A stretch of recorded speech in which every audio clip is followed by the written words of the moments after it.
In the early 1970s, three friends working at Ampex had an idea that would change gaming forever. What started as a small experiment became Atari, one of the most important names in video game history. From a scrappy startup to ownership by a multi-million-dollar media company, and later being owned by one of the biggest names in computing, Atari's journey was anything but simple. And through every rise and fall, Atari built some of the most truly iconic consoles, from Pong and the Atari 2600 to the 5200 and 7800, and the ambitious Jaguar. This video covers it all the consoles and handhelds, and the history and legacy of Atari.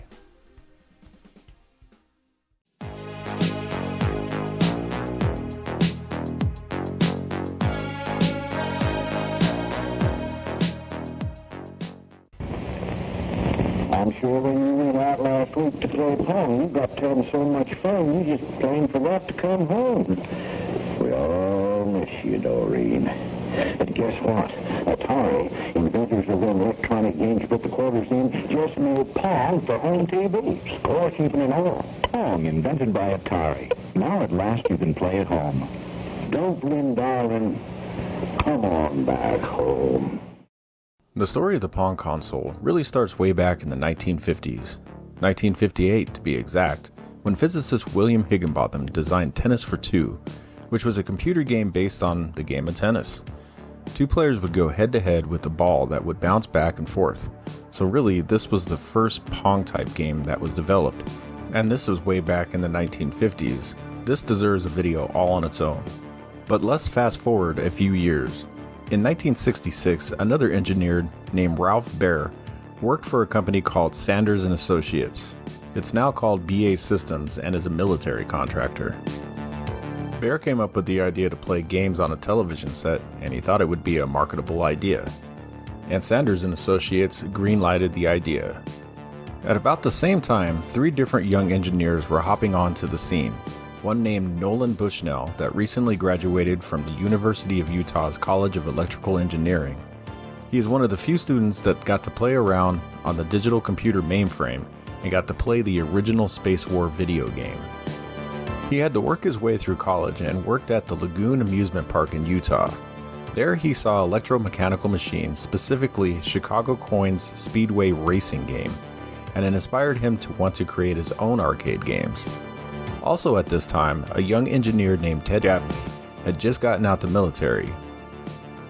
He had learned a ton of electrical experience while enlisted, and his first civilian job was with Bank of America to work on electrical mechanical accounting machines. Then he was hired on by Hewlett-Packard, but didn't stay there too long. Within a few weeks, he moved on to Ampex. This was in 1961. Nolan Bushnell eventually got hired on with Ampex as well. And in 1971, Ampex hired another young engineer named Alan Alcorn, who recently graduated from the University of California, Berkeley. Bushnell and Dabney formed a company called Syzygy and developed a clone system of the video game Space War that they had played on the DEC mainframe in college. The prototype was developed by Dabney, and Bushnell did the marketing, trying to find somebody that could manufacture it for them. They found Nutting & Associates, which was the maker of coin-op trivia games and shooting games, and decided to go with them. They fabricated the fiberglass cabinet and inserted a coin mech and the electronics.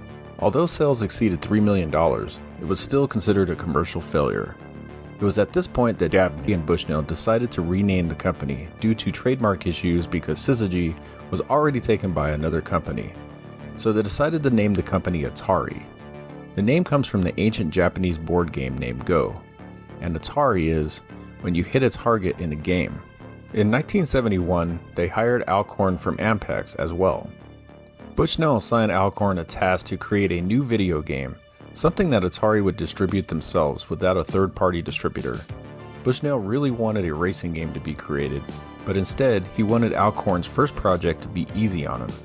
Bushnell went to a trade show in New York and saw the Magnavox Odyssey that Baer had developed with Magnavox. Magnavox showed off the system while they were still waiting on the patent to go through. This is supposedly where Bushnell came up with the idea of Pong. He put Al Alcorn in charge of developing this new video game. After Alcorn developed the circuitry, He bought a Hitachi black and white television and put it into a cabinet they hand-built and wired it all together. They put the prototype into Andy Capp's Tavern in Sunnyvale, California in August of 1972, and within a week and a half, the owner of the tavern called and said that the game was having problems and wasn't working anymore. They came down expecting the circuitry or something to be broke, but the problem was it was just jam-packed full of quarters, and Atari knew they had a success on their hands. It was at this point that Bushnell wanted to develop a system into a home video game console. This is when Atari hired engineer Harold Lee to work with Al Alcorn. They took Alcorn's design and integrated it into an IC, basically making a Pong on a chip that minimalized the circuitry and really brought the cost down to the consumer. At the time of its release, Atari's Pong on a chip was the highest performing chip used in a consumer product. Now Atari had developed a system, but they needed to find a distributor. Atari had seen that the Magnavox Odyssey had an ad in the Sears catalog, so Atari approached Sears' top executive, Tom Quinn, who really wanted the product, but Atari, believing they could get a better deal elsewhere, declined. Atari showed the console off in January of '75 at a toy fair trying to find a distributor, but this turned out to be unsuccessful. So Atari met back up with Sears and Quinn. They struck a deal that by Christmas season, Atari had to come up with 150,000 units. Although Atari didn't have the capability to produce that many units, Bushnell was able to secure funding through venture capitalist Don Valentine to build a new factory to fulfill Sears' order. The first units were branded Sears Telegames to fulfill the contract. Then Atari products were made. Now, you'd think that this would be the beginning of a great story for Atari, but at this point, in April 1974, Magnavox filed a lawsuit against Atari, along with other manufacturers of Pong clone systems. Bear and Magnavox were saying that Atari had infringed on their trademark, which had finally went through in 1973. In fact, in court, Bushnell did not deny that he had saw the Odyssey and stated, "The fact is, I absolutely did see the Odyssey game, and I did not think that it was very clever." Atari settled out of court for an approximate payment of $1.5 million made payable in 8 installments, and Magnavox obtained the rights to see full information on Atari's products publicly announced over the next year. And if history serves me correct, this is why the VCS was pushed back an additional few months before it was released, so Magnavox wouldn't get any information on it. Atari went on to sell more iterations of a Pong console, including Pong Doubles, Super Pong, and later consoles like Video Pinball. But the original Pong console that debuted in 1975 sold a little over 150,000 units. It was completely discontinued by 1978 and was the Kickstarter for Atari Incorporated. Out here we entertain ourselves at home, so we got an Atari video game. There's so many different games to play. We especially like Space Invaders, zapping those little devils from outer space. It's fun, but personally I think the whole idea of creatures from outer space is a little far-fetched.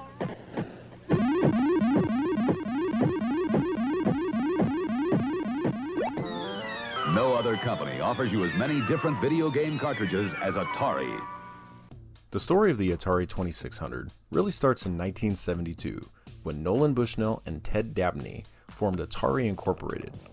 During this time, Atari produced arcade game hits like Pong, but by 1974, Atari had realized they needed to get into the home video game market. At this point, Atari acquired Cyan Engineering, and with that acquisition, brought on engineers Ron Milner and Steve Mayer. Also in 1975, after the acquisition of Cyan Engineering, the two engineers, Mayer and Milner, sat down with MOS Technology that was recently purchased by Commodore Incorporated. They spoke with Chuck Peddle. He advised them that they could sell them the 6502 microprocessor for a price of $25.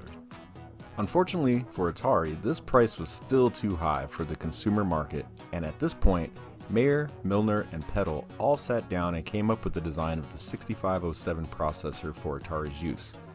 This was a cost-reduced version of the processor which had less address lines and a smaller footprint and a smaller cost. As MOS offered the chip to Atari for a price of $12 per unit, also in the deal would be bundled in for an additional $12 per unit the MOS Riot chip, The RAM Input-Output Timer Chip.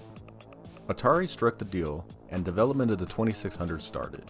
In late 1975, Atari hired Joe Decour to help design the graphics chip for the new console. The first prototype, which was named Stella, had the 6507 processor for the Riot chip and a breadboard version of the graphics chip known as Stella at the time, which would eventually become the television interface adapter. Now, a second version of this prototype was completed by March 1976 with the help of Miner. They actually incorporated the chip called the Television Interface Adapter, or TIA chip, into the design in 1976. Unfortunately, Atari was experiencing financial woes.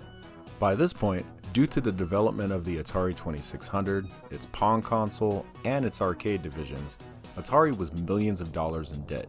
They needed financial help at this point. Bushnell agreed to the terms for Warner Communications to purchase Atari Incorporated on June 4, 1977. The Atari VCS was debuted at the Consumer Electronics Show, and by September 1977, the Atari VCS launched at a price of $199. Between 1978 and 1983, Warner Communications had great success with the Atari VCS or 2600 system. Released in 1986, this is the one that we know as the Atari Junior. This was produced until 1992, giving Atari an amazing 15-year run. Arcade players, get ready. The new Atari 5200 Super System is here. With a controller so advanced it plays arcade. Graphics so real it looks arcade. With arcade hits you can't play on any other system. No other home video system can touch it. The new Atari 5200 Super System. It's as good as you are, maybe even better. Next time. In late 1977, Atari had already been purchased by Warner Communications. The story of the 5200 starts after that. Nolan Bushnell was still with the company, and Warner Communications had already started the successor of the 2600, and there was actually talks of them discontinuing it. Bushnell disagreed with this, and along with other issues that he had with Warner Communications, he decided to leave the company. That's how I'm going to tell it. Warner would probably tell it a different way, but I'm taking Bushnell's side of this story. Warner started development of the successor to the 2600. But 1977 is known as the year of the personal computer revolution. This is the year that the Apple II, Commodore PET, and the TRS-80 launched, bringing the personal computer to many homes and businesses. Atari had seen this and wanted in on the lucrative personal computing market, so instead of developing the next video game system, they used the technology to develop the Atari 8-bit line of computers. Now at this time, the only real competition that Atari had was the Fairchild Channel F, the Bally Astrocade, and the Magnavox Odyssey 2. But fast forward a couple years, and Mattel had released the Intellivision in 1979, and in 1982, Coleco released the ColecoVision, both of which had add-ons that could play the Atari 2600 cartridges and had superior graphics to the 2600. Atari knew that they had to do something, and they unshelved the console prototype from 1978. They developed it into the Atari Video System X, which a few prototypes were actually made. The name was changed to the Atari 5200.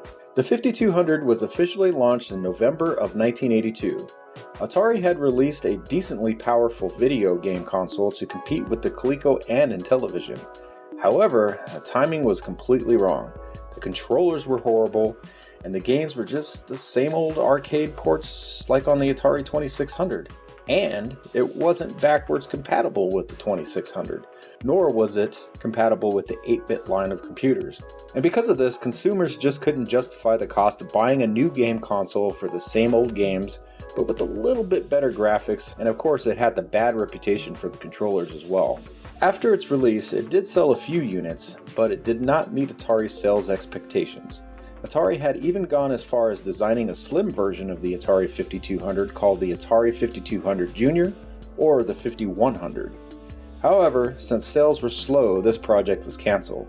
A few of those prototypes do exist, and they're out there in the wild as well. And then in 1983, the video game crash came, and sales of the system plummeted, along with the sales of the Atari 2600. Atari discontinued the 5200 in May of 1984, giving it a lifespan of only 18 months. And shortly after this, Warner Communications sold Atari to Jack Tramiel. The 5200 just sold over 1 million units. Although it was a powerful machine, it was not a success for Atari. Atari just reinvented the video game with this, the Atari 7800. Incredible, huh?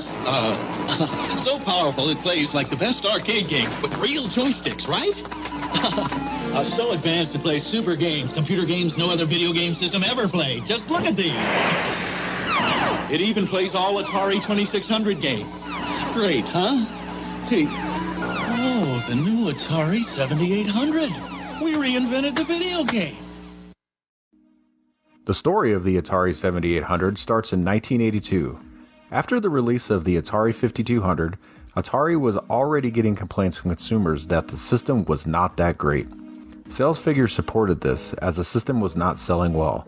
Atari knew it had to come up with a new video game system to compete with the ColecoVision. But after Warner Communications took over the company from Nolan Bushnell, most of the brilliant engineers that Atari had left. So for the first time in Atari's history, they had to outsource a company to design their new game system. Right about this time, a small startup company named General Computer Corporation was making arcade mods for popular arcade machines. One of which was Super Missile Attack, a mod of Atari's Missile Command. Atari got wind of this and sued General Computer Corporation for copyright infringement. But once Atari saw the mods, they cut a deal with GCC to hire them to produce the mods under Atari's name. They also had them start developing arcade games for Atari as well, such as Food Fight and Quantum. Then Atari had them start development on the then called Atari 3600 video game console. It was to be backwards compatible with the 2600 and have arcade quality graphics that can compete with the ColecoVision. Development started in 1983 and was ready for production in 1984 with the launch of 15 titles, a high score cart, and it even had a keyboard accessory. It was renamed the Atari 7800 Pro System, but Atari was going through its own changes. The video game crash started in 1983 and with it took a lot of profit out of the gaming industry. Atari was at the heart of it due to so many bad games being released on the 2600. Warner Communications knew this and they wanted out. In 1984, Atari's consumer division was bought out by former Commodore president Jack Tramiel. It was Jack's decision to cancel the Atari 7800 project and shelve it due to the gaming consoles not being profitable after the crash, and Atari focused more on its computer division. Fast forward a couple years to 1986, with the release of Nintendo's NES and seeing how successful it was, Tramiel decided to unshelf the Atari 7800. Unfortunately for Atari, by this time the system was outdated and really was not a competitor to the NES or the Sega Master System. The system wasn't that successful, selling just over 100,000 units in 1986, far below what Nintendo had sold. A total of 57 games were released for the system. It was discontinued in 1992, along with the 2600 and the 8-bit line of computers. This is the Nintendo video game system. It plays only cartridge games. This is the new Atari XE system. It plays cartridge and disc-based games. Disc drive sold separately, and only Atari comes with a real joystick. Both have guns, but only Atari comes with the target game Bug Hunt. Nintendo has a toy robot, but only Atari gives you a keyboard for playing advanced computer games. It even comes with the amazing Flight Simulator 2 cartridge. The new Atari XE video game system. Unbeatable. After seeing that the 7800 was not going to be the success they thought it would be, Atari had to come up with something quick to try to compete in the market. They went back to the hybrid console computer idea that they had with the 5200, but this time it would be compatible with the 8-bit carts, support drives, and have a keyboard, light gun, and even have BASIC on the ROM. It was marketed as a video game console that could be expanded to a full-blown computer. So Atari started development of the Atari XEGS. The XEGS is really a redesigned Atari 65XE computer that was made to be a standalone video game console. The system was as powerful, if not more powerful, than either the NES or the Sega Master System. Atari thought they had a hit on their hands. The shell of the system was designed to fit the times, a radical case and fluorescent colored buttons along with the Buck Rogers styled light gun. It also had a redesigned detachable full QWERTY keyboard. But the reality of the system is far different than what it appeared. Atari made these systems as cheap as they could to get rid of the 8-bit component inventory, getting ready to discontinue the 8-bit computer systems, making way for the 16-bit line of ST computers. These systems are plagued with issues because of this. From failing system ROMs, cold solder joints, bad RAM, and MMU issues, the system was starting to get a bad reputation. Initial sales of the unit looked good, selling out of the 100,000 units that they made during the Christmas season, but sales slumped afterward as the build quality issues started to pop up. Also by this time, most people already had an NES or a Sega Master System. Atari supported the XEGS until 1992, when it was discontinued with the 2600, 7800, and the Atari 8-bit line of computers.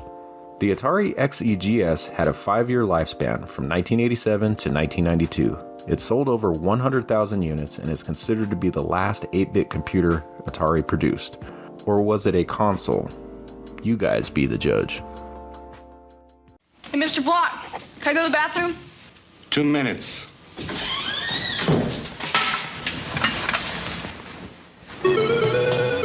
Oh, yes! Good man! Oh, yes, yes! I'm in the tube! Oh, yes, yes! Oh! All right! Introducing Lynx from Atari, the color video game you can get away with. Well, sometimes. The story of the Atari Lynx actually starts in the mid-1980s at Amiga. To understand the story of the Lynx, we first have to understand what was going on with Team Amiga. The Amiga 1000 launched in 1985, and while it was revolutionary with its incredible graphics, multitasking, and audio that blew away Macintosh and PC, the behind-the-scenes story wasn't all peaches and roses. After Commodore had bought Amiga Corporation, many of the original engineers weren't exactly thrilled with the direction the company was headed. Corporate changes, budget cuts, and internal policies had led several key figures to leave the company. Among those that left were R.J. Michael, Dave Needle, and David Morris, some of the very minds that were responsible for Amiga's hardware and software design. These were people who loved pushing technology to its limits. The team eventually joined forces with Ampex, the game company famous for titles like California Games, Summer Games, and Winter Games. Ampex was doing well creatively, but not necessarily financially. Still, the newly merged engineering group had the energy of a startup. They could try new things and they could innovate without any kind of permission. And that's exactly what they did. During one of their brainstorming sessions, the team sketched out ideas for a portable game console, but not just any portable. They wanted something light years beyond the Game & Watch or Microvision, those kind of portables from that era. They envisioned a full-color handheld with real processing power, something that could run arcade-style games with scaling sprites, smooth animation, and rich audio, and they wanted it to be comfortable and ergonomic, not something small like the Game & Watch. It was at this point that they started on the prototype that they dubbed the Handy. The prototype Handy was shaped differently than the Lynx that we know today.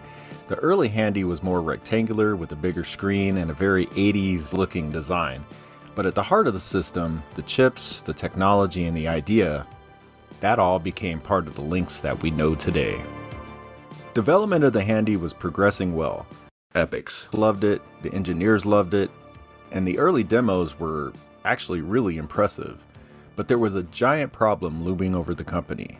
Ampex was hemorrhaging money. They simply just didn't have the resources to manufacture a handheld, launch it worldwide, market it, and support its release. Production costs were going to be atrocious.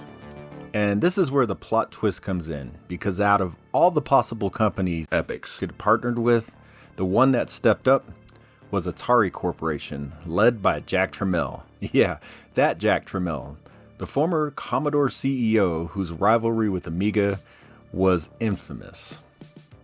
At first glance, it seems bizarre. The original Amiga team ends up working under Jack Tramiel and Atari. But the truth is simple. Ampex needed a partner. Atari needed new hardware to compete with Nintendo and Sega, and the Handy had the wow factor that Atari was looking for. Atari struck the deal with Ampex would finish the hardware and develop the early software, while Atari would handle manufacturing, marketing, and distribution. R.J. Michael and Dave Needle continued working on the system during this transaction. They helped Atari finalize the design, refine the hardware, and shape the interface. In fact, R.J. Michael personally designed much of the Lynx's operating system and software libraries. And it was at this moment that Atari rebranded the Handy as the Atari Lynx. The system that we recognize today began to take shape. The shell had been redesigned to Atari's liking, and it was somewhat ergonomic, with the reversible orientation so you could play games either in the vertical or horizontal position. In 1989, Atari launched the Lynx. It was miles ahead of anything else on the market. Nintendo's Game Boy was brand new, sure, but the Game Boy wasn't a technological powerhouse. The Lynx, on the other hand, it was literally an arcade machine in your hands. The Lynx had a full-color backlit LCD screen, hardware sprite scaling and rotation, a 16-bit graphics engine paired with an 8-bit CPU, comm links, a multiplayer network, left-hand mode, and games that looked far beyond what the Nintendo Game Boy could do at the time. Now let's take a deeper dive into the hardware inside the Lynx, because this is where the system truly shines.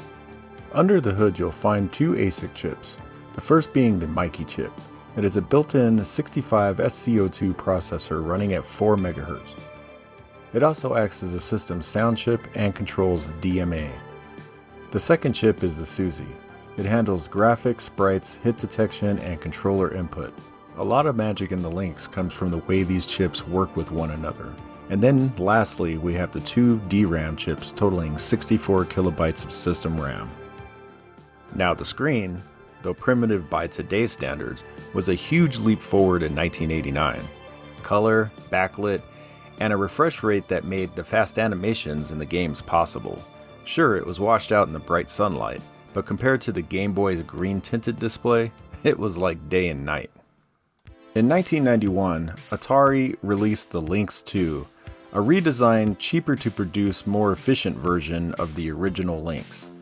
It was smaller and lighter and more ergonomic. It had the same resolution on the screen, but a better backlighting system and contrast. The buttons had a different feel and had a new rubberized D-pad. But the sound on the system was noticeably weaker and just sounded cheaper. Now the power was more efficient and could last up to 5 to 6 hours on 6 AA batteries. So with all this amazing tech and the color screen, why didn't the Atari Lynx take over the handheld market? Well, there's a few reasons for that. So one factor was the price of the system. The Lynx cost significantly more than the Game Boy. Parents looked at the shelves and usually went with the more affordable option. Then there was the battery life. The Lynx ate up AA batteries like no tomorrow, and the Game Boy could get up to 30 hours on 4 AA batteries. That alone kind of killed the sales because parents didn't want to keep dumping batteries into these systems. The next thing was the size. Now the original Lynx was huge and the Lynx 2 was just a little bit smaller but still pretty big. Not too portable, whereas the Game Boy you could literally just fit right in your pocket, and that kind of detracted a few people because it just wasn't all that portable. And speaking of Nintendo was really the biggest factor in all this. They had an unbelievable shelf dominance, and many stores couldn't even carry Atari stock because Nintendo's contracts were just so aggressive with them. And then there was Atari's marketing of the Lynx. For every Atari commercial, there were probably 20 Game Boy commercials, and that really just destroyed sales of the system as well. And the final nail in the coffin for the Lynx was the release of the Turbo Express and the Sega Game Gear. These systems gave the Atari Lynx direct competition in the color screen handheld market. And unfortunately for the Atari Lynx, Atari itself was coming to an end and discontinued the Atari Lynx in 1995. Even though the Lynx never reached mass market success, its legacy is strong among retro collectors and hardware fans today. It was the first handheld with a color LCD screen, it was also the first handheld with a backlit screen, the first with hardware scaling and rotation, and the first to support multiplayer networking. The Lynx was ambitious, forward-thinking, and created by people who weren't afraid to take risks. you can still feel the Amiga DNA running through its veins. How do you believe your system is the most advanced in the universe? Let's review the numbers. Sega Genesis is 16 bits. 3DO is 32 bits. The Atari Jaguar is 64 bits. Which is more advanced? Clifford! 16 and 32 are less than 64. So with 64 bits, 3D graphics, real-world animation, and lightning speed that you can only get with Jaguar, which is more advanced? Clifford! Can you repeat the question? Jaguar! Jaguar! Jaguar! In the late 1980s, Trammell wanted to design a new series of video game consoles for Atari. This is where Sinclair and Flare Technology comes into play. Flare Technologies was part of Sinclair, and they started designing a new computer called the Loki. Unfortunately for Flare, the Loki didn't pan out and was canceled.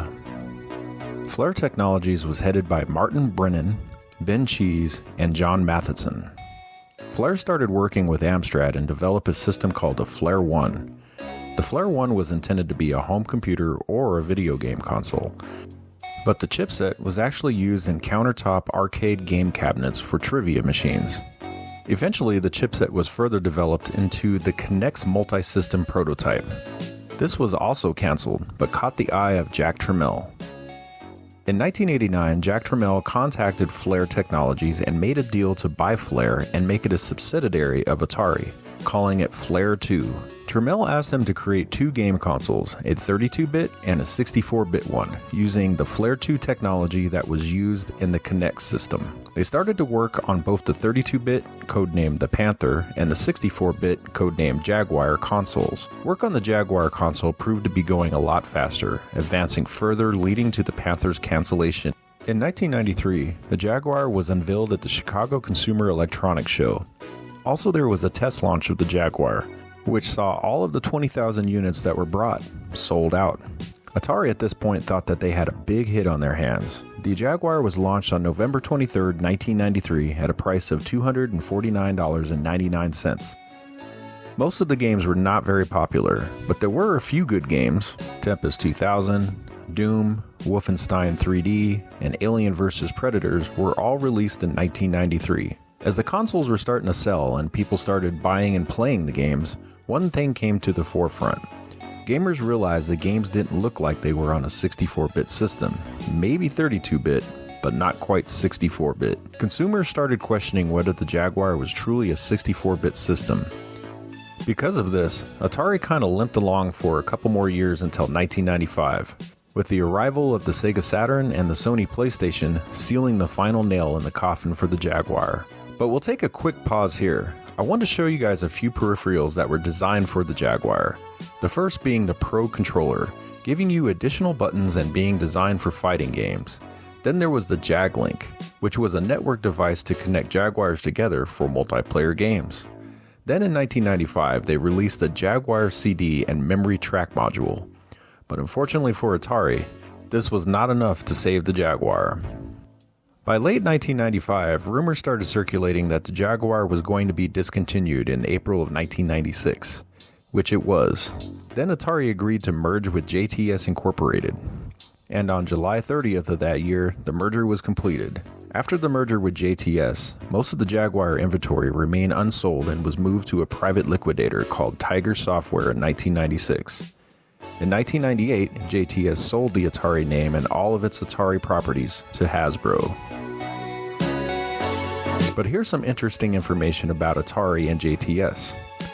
They ended up selling the console shells to a dental imaging company, which produced an imaging machine using the shells of the Atari Jaguar. Unfortunately, only a few were produced as the technology changed and the company used different products. So that brings us to the end of the Atari Jaguar story. However, it never truly died. In 1998, the Jaguar became an open source system, and many great homebrew games have been made for it. In fact, the homebrew games tend to be a little bit better than the original Jaguar games that were released by Atari. So if you ever have a chance to check out the homebrew scene on the Jaguar, it's excellent. The Jaguar did not have a very long lifespan. It started in 1993 and was discontinued in 1996. selling less than 150,000 units in total, and being the very last video game console made by Atari. Well, at least the Atari that we all grew up with.